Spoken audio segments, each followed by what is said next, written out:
പ്രഭാത വിശേഷങ്ങൾ. സമയം 5:30 മണിയാണ് കേട്ടോ. അപ്പോൾ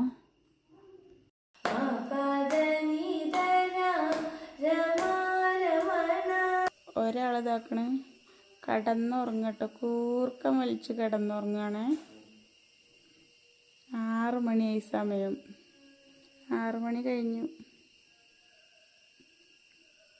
ഞങ്ങളെ കാട്ടി വിട്ടാണ്ട് സുഖമായിട്ട് കിടന്നുറങ്ങാണ്. എല്ലാവരും ഓരോ വഴിക്ക്, ഞമ്മൾക്ക് എപ്പോഴും അടുക്കള തന്നെ ശരണം. കറി ഉണ്ടാക്കാനുള്ള പുറപ്പാടിലാണ്. രാവിലെ ചായക്ക് കടിയില്ല, കടലേക്ക് തേങ്ങ കൊത്തിടാൻ വേണ്ടിയിട്ടാണ് കേട്ടോ. ഇത്ര നേരം ഉറങ്ങിയത്. പനിയാണ്.